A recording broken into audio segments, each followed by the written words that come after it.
In this video, I'll show you how to quickly change your Windows 11 password. If you find this helpful, consider subscribing and liking the video. This is a simple security step everyone should know, as you have to change your passwords from time to time. Let's get started. First, on your desktop, click on the Start menu and search for Settings and click Open. Inside the Settings window, look for Accounts on the left-hand sidebar and click on it. Now, under Account Settings, find and select Sign-in Options. Click on Password. An option will expand below it.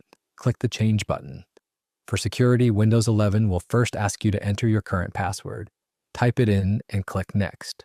Now you can set your new password. Type your new password in the first box and then confirm the new password in the box below it.